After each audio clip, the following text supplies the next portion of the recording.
bienvenue dans J'aime l'écho, l'émission qui donne la parole au chef d'entreprise, Gabriel Biberian. Bonjour. Bonjour.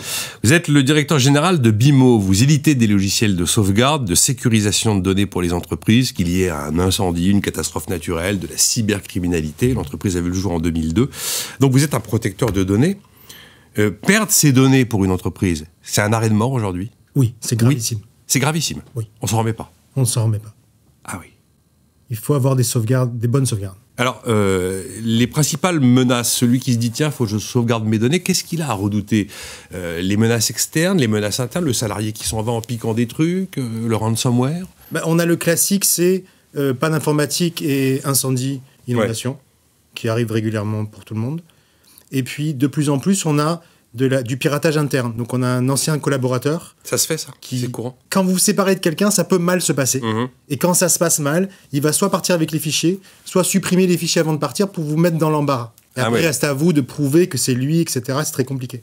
Alors, vous êtes un protecteur de données, mais il y a un moment, il faut les restaurer, ces données. C'est le même métier, protéger et restaurer les données, ou ce sont deux métiers différents? C'est le même métier, mais on met l'accent sur la restauration parce que au moment où vous perdez vos données, c'est le moment où vous n'allez pas forcément gérer les choses correctement.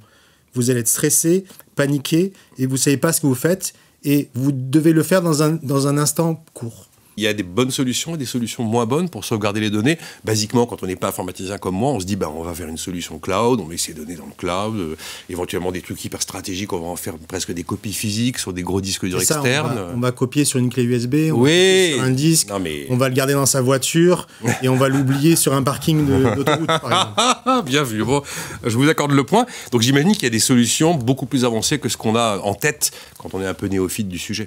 Ce qui est important, c'est que dans la sauvegarde, on ne sait pas si elle va bien se passer ou si elle s'est bien passée. Donc une bonne sauvegarde devrait informer que tout va bien ou que tout ne va pas bien pour régler les problèmes.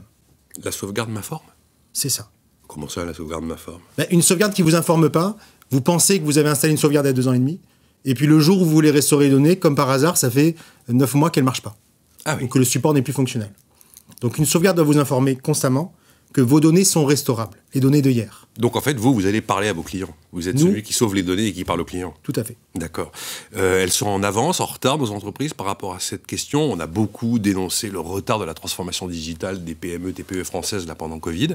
Est-ce que sur cette question-là, qui est une question de vie ou de mort, vous nous l'avez dit, est-ce que on est dans les temps? Alors aujourd'hui, les entreprises françaises sont globalement dans les temps, mais pas forcément avec les bonnes solutions. Donc avec des solutions de bricolage, avec de la clé USB. Ah ouais, ce que je racontais, oui. Voilà, la solution intuitive. J'ai un compte OneDrive et je mets les données de l'entreprise dessus et je pense que c'est une sauvegarde. Donc ça veut dire que pour avoir la bonne solution, il faut faire appel à quelqu'un dont c'est le métier, si je vous suis bien. Absolument. On ne peut pas s'en sortir tout seul avec des réflexes un petit peu, même si on a un bon DSI. Si vous avez un bon DSI, vous allez pouvoir mettre en place une bonne sauvegarde. Mais la plupart des entreprises n'ont pas forcément un DSI. Donc elles vont faire confiance à quelqu'un d'autre ou à une solution packagée comme nous proposons. Donc il y a un peu de retard quand même.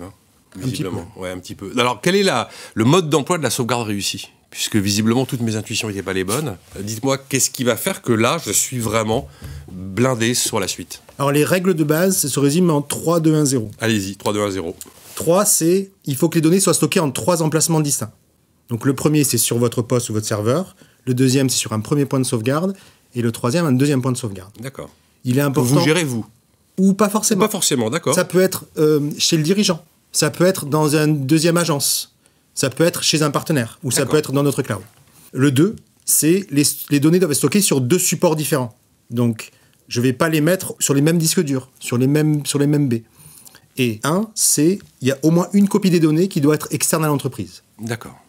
C'est là qu'on parle chez le dirigeant, c'est là qu'on parle dans notre cloud.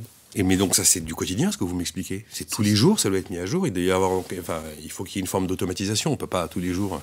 Il faut que ce soit absolument automatique, sinon on va oublier. Ou quand quelqu'un est malade ou en vacances, on ne va pas le faire. Et la dernière chose, c'est que cette sauvegarde doit vous alerter quand elle se passe bien et quand elle se passe mal. C'est là qu'on arrive à 0 erreur. C'est le 0 du 4, 3, 2, 1, 0. Ça veut dire qu'en fait, quand vous avez un client, vous l'accompagnez sur la durée? C'est ça. Vous venez pas avec une solution, salut, et on passe à autre chose. Non. Ah oui, d'accord. On est là dans l'accompagnement du client et du partenaire. Il y a deux expressions dans votre offre qui, pour moi, sont un peu nébuleuses quand vous parlez de sauvegarde hybride. Qu'est-ce que vous appelez une sauvegarde hybride? La sauvegarde hybride, c'est la sauvegarde qui va se faire sur un boîtier, sur un serveur de sauvegarde en local. et en même temps dans le cloud. Et en même temps dans le cloud. Les solutions de sauvegarde du marché sont soit je vais installer une sauvegarde sur un serveur local, soit je vais sauvegarder directement dans le cloud. Et nous, ce que l'on propose, c'est on mélange les deux. D'accord. Ça, c'est l'offre hybride. Et il y a une expression aussi, le ou la business continuity.